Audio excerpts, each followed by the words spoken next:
बहुसंख्य लाभार्थी या ठिकाणी या शिबिराला उपस्थित राहिलेले आहेत। या शिबिराचं उद्घाटन या जिल्हा परिषद नागोठणे विभागाचे सदस्य सुमित काते यांच्या हस्ते झालेला आहे।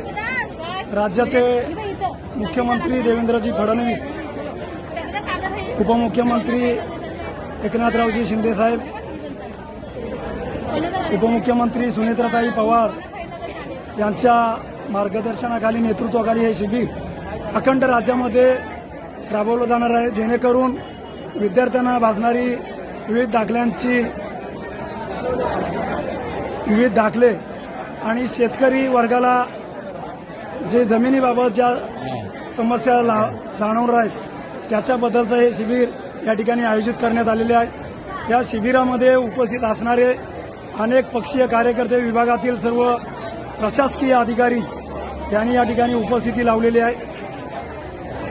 त्याशिवाय या परिसरात उपस्थित सर्व प्रतिष्ठित नागरिक, सर्व अधिकारी वर्ग आणि सर्व ग्रामस्थ मंडळी, हे जे शिबिर आहे हे दुसरं शिबिर आहे या वर्षातलं। पहिलं शिबिर आपण कोलडला घेतलं, हे दुसरं आहे। त्याशिवाय आपण प्रत्येक मंडळाच्या ठिकाणी ही शिबिरं घेणार आहोत। तहसीलदार साहेबांनी सांगितलं की शिबिराचे काय महत्व काय आहे ते याच्यामध्ये छत्रपती शिवाजी महाराज महाराजस्व समाधान शिबिर नागोठण्यामध्ये होत आहे। या ठिकाणी प्रमुख महावितरणचे अधिकारी सत्येंद्र सिंग साहेब उपस्थित आहेत। आल्यापासून नागोठण्यामध्ये विजेचा खेळखंडोबा जो चालायचा तो बंद झालेला आहे। अगदी ग्राहक आणि नागरिक समाधानी आहेत। साहेब, या शिबिरामध्ये आपण काय ग्राहकांच्या किंवा सुविधा द्याल किंवा काय आहे? आम्ही सध्या स्मार्ट मीटर बद्दल बोलतोय। स्मार्ट मीटर बसवून घेतलं तर लोकांना त्यांच्या रिडिंग प्रमाणे बिल येईल आणि जे ग्राहकांच्या मनात बरेच हे शंका आहे की स्मार्ट मीटर बसवल्याने फास्ट येतो बिल किंवा जास्त येतो बिल, ते आपण सॉल्व्ह करून देतोय।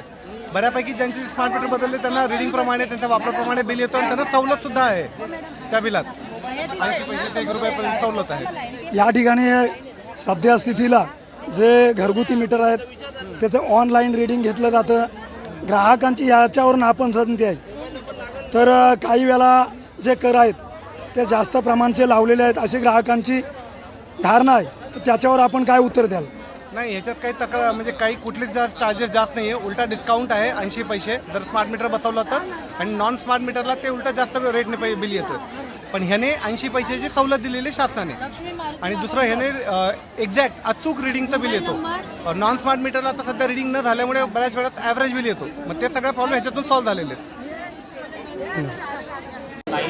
छत्रपती शिवाजी महाराज महाराजस्व समाधान शिबिर या ठिकाणी नागोठण्यात तालुक्याचं हे दुसरं समाधान शिबिर आहे।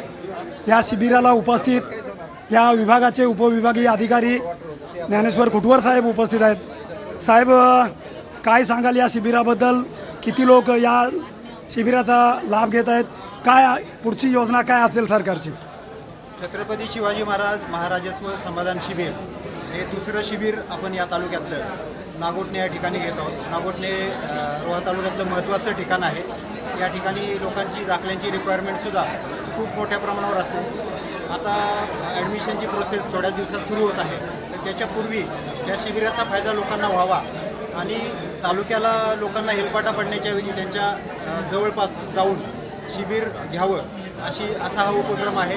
या ठिकाणी जवळपास 200 ते 300 लोक आत्ता उपस्थित आहेत आणि त्यांचे अर्ज स्वीकृतीचं काम चालू आहे।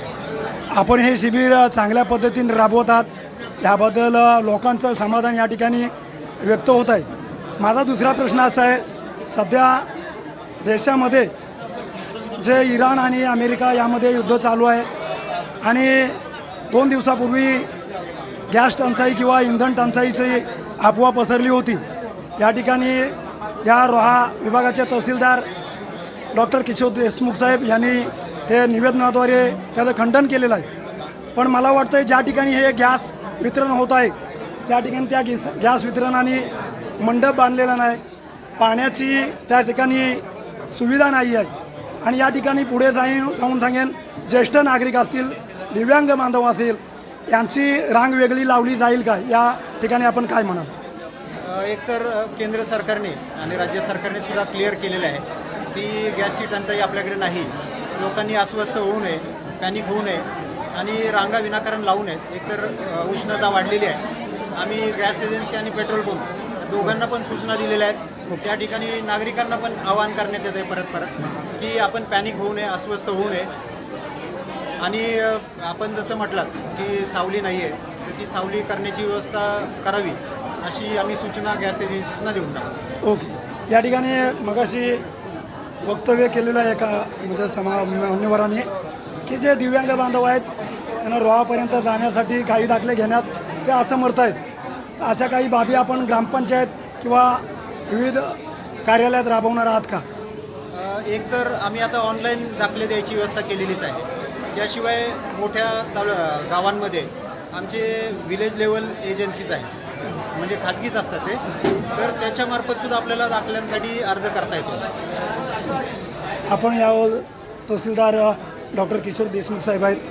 काय या योजनेबद्दल आपण काय सांगाल? समाधान शिबिराच्या माध्यमातून आज मोठ्या प्रमाणात नागरिक या ठिकाणी आलेले आहेत.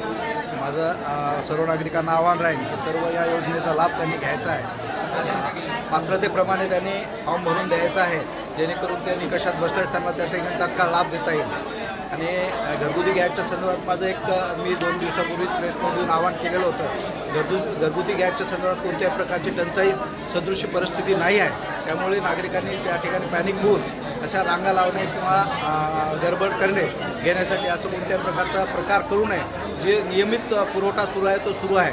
घरगुती गॅसच्या संदर्भात कोणत्याही प्रकारचं पुरवठ्याला खंडन पडलेलं नाही. त्यामुळे अशा प्रकारचे पॅनिक होऊन त्यांनी रांगा लावणे किंवा गॅसच्या ठिकाणी गर्दी करणे अशा बाबी करू नये असे मी सर्व नागरिकांना नम्र आवाहन करतो. तर आपण जाऊ. या ठिकाणी किशोरभाई म्हात्रे आहेत. आपण उपस्थित जे लाभार्थी आहे यांना काय आपण आवाहन कराल?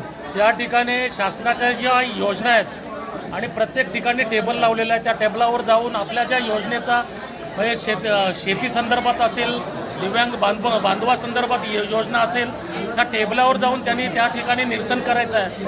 आणि समोरच्या ज्या टेबलावर अधिकारी आहेत त्यांना समजावून सांगायचं आहे. अशा पद्धतीच्या सूचना करेन. धन्यवाद.